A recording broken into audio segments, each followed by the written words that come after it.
विक्रम सेठी आपसे हमेशा कहता है, जिंदगी के किरदार को निभाओ कुछ ऐसा कि पर्दा गिरने के बाद भी लोग तालियां बजाते रहें। काफी बार मेरे पास लोग आते हैं और मुझसे कहते हैं कि सर, हम अपने वक्त को बदलना चाहते हैं। मैं अक्सर उनसे कहा करता हूं कि अगर आप अपना वक्त बदलना चाहते हैं तो उसके लिए सबसे पहले आपको वक्त को कुछ वक्त देना पड़ेगा, और अगर आप उसके लिए तैयार हैं तो मैं आपको दावे के साथ कहता हूं कि आपके वक्त को बदलने में मुझे बिल्कुल भी समय नहीं लगेगा।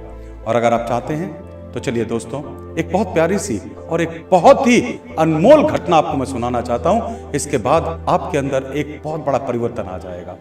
एक बार की बात है, दो दोस्त अलग अलग गांव में रहते थे और वो दोनों शहर में आते हैं पढ़ाई करने के लिए। जब वो शहर में आते हैं और एक दूसरे से अपने कोचिंग क्लास में मिलते हैं तो उनमें दोस्ती हो जाती है और वो दोनों एक ही घर को किराए पे लेके, उसको रेंट में लेके एक साथ रहने लग जाते हैं। और वो दोनों पैदल एक साथ कोचिंग में जाया करते थे। उन लोगों को ऐसा लगता था कि उनकी जिंदगी पूरी संघर्ष से भरी हुई है, लेकिन उन्होंने हमेशा पढ़ाई के प्रति अपने मेहनत को जारी रखा। कुछ दिनों के बाद में जब कॉम्पिटिटिव एग्जाम्स के रिजल्ट्स आए तो दोनों का सिलेक्शन हो गया। दोनों को गवर्नमेंट जॉब मिल गई, लेकिन दोनों की पोस्टिंग अलग अलग जिलों में हुई। लगभग 15 साल के बाद में एक ही समय पे दोनों के मन में एक विचार आता है कि यार, ये नौकरी बहुत कर ली, अब कुछ अलग करने की सोचते हैं। और दोनों एक ही समय पर अलग अलग जगह पर रिजाइन कर देते हैं और काम छोड़ के बाहर आ जाते हैं। अब जो पहला इंसान था वो एक कंपनी को स्टार्टअप करता है और धीरे धीरे वो कंपनी ग्रो करने लगती है और आगे जाके बहुत बेहतरीन परफॉर्मेंस करने लगती है। वहीं दूसरी तरफ वो जो दूसरा दोस्त था वो अभी भी इसी मेंटेलिटी में था कि मुझे तो किसी कंपनी में नौकरी करके ही अपनी जिंदगी को आगे बढ़ानी है। वो अलग अलग प्राइवेट कंपनियों में अपने जॉब के लिए एप्लीकेशंस देता है, लेकिन किस्मत उसका साथ नहीं देती है और उसका सिलेक्शन कहीं पे भी नहीं हो पाता है। एक दिन वो अपने घर में बैठा हुआ न्यूज़पेपर पढ़ रहा था और अचानक उसकी नजर एक एडवर्टाइजमेंट पे आती है। उस एडवर्टाइजमेंट में वो अपने दोस्त, जो पुराना दोस्त था, उसकी फोटो देखता है और उसके नीचे लिखा हुआ था मैनेजिंग डायरेक्टर और कंपनी का नाम। उसे बड़ी खुशी होती है और फिर वो सोचता है क्यों ना मैं अपने दोस्त की कंपनी में ही अप्लाई करूं, और वो वहां पहुंच जाता है। उसके कंपनी में पहुंच के जब वो गेटकीपर से मिलता है तो गेटकीपर कहता है कि सर, बहुत बिजी हैं, मुझे नहीं लगता है कि वो आपको समय दे पाएंगे।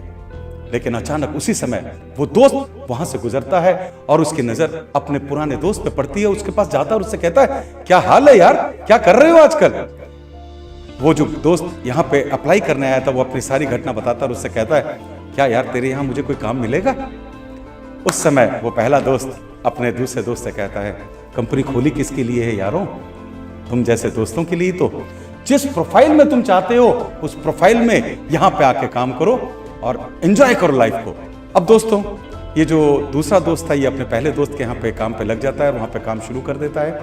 फिर वापस से उन दोनों में दोस्ती गहरी होती जाती है, साथ साथ वो बाहर भी जाने लगते हैं। एक दिन की बात है, जो दूसरा दोस्त जो नौकरी कर रहा था वो अपने पहले दोस्त से पूछता है, यार एक बात बता, हम दोनों के पास लगभग इंटेलिजेंस बराबर है, हम दोनों ने साथ में ही कॉम्पिटिटिव एग्जाम्स को क्रैक किए, हम दोनों को जॉब मिली गवर्नमेंट की और हम दोनों ने करीब करीब 15 साल साथ में काम किया, लेकिन ऐसा क्यों कि तुम अपनी कंपनी को बनाने में कामयाब हो गए और मैं तुम्हारी उस कंपनी में आज नौकरी कर रहा हूं? क्या डिफरेंस था उसमें? तब वो जो दूसरा दोस्त बताता है, मैं चाहूंगा ध्यान से आप सुनिए क्योंकि जिंदगी का एक बहुत बड़ा रहस्य आज आपको समझ में आएगा। वो दोस्त कहता है कि तुम्हें याद है कि हम जब वहां पे लाइफ संघर्ष की गुजार रहे थे, जब हम पढ़ाई कर रहे थे और हम कोचिंग जाया करते थे पैदल पैदल? वो कहता, हाँ मुझे याद है। बोला, उसी दौरान एक दिन की बात है जब हम दोनों वहां से घर से निकल के बाहर आ गए, लगभग आधे रास्ते तक पहुंच गए, तब मुझे याद आया कि मैंने घर का पंखा शायद बंद नहीं किया है। और उस समय मैंने तुमसे कहा था कि यार चल वापस चलते हैं, और वो पंखा मैं खुला छोड़ आया हूं, उसको बंद करके वापस तुरंत निकल जाते हैं। उस समय तुझे याद है तुमने क्या कहा था? तुमने उस समय मुझसे कहा था कि देख, हम इलेक्ट्रिक बिल फिक्स देते हैं और क्या फर्क पड़ता है, पंखा चल रहा है तो चलने दे, मकान मालिक को भी नहीं पता चलेगा और पैसे तो उसी ने भरने हैं, तो हमारा भी कोई नुकसान नहीं है। ये बोल के तू आगे बढ़ गया। लेकिन तुझे नहीं पता कि मैं उस दिन उस आधे रास्ते से वापस में लौट के गया और पंखा बंद करके आया। तब वो दूसरा दोस्त कहता है, इसमें रहस्य की बात क्या है? ठीक है, तेरी सोच अलग थी, मेरी सोच अलग थी। बोला, बस रहस्य की बात यही था, फर्क हम दोनों में यही था, ये सोच। तू उस समय भी नौकर की तरह सोच रहा था और मैं उस समय एक मालिक की तरह सोच रहा था। ये नहीं सोच रहा था नुकसान किसका है, ये सोच रहा था कि मुझे क्या करना चाहिए अगर मैं उसका मालिक हूं तो, और अगर मैं मालिक हूं तो अवश्य मैं किसी भी चीज का वेस्टेज सबसे पहले रोकूंगा।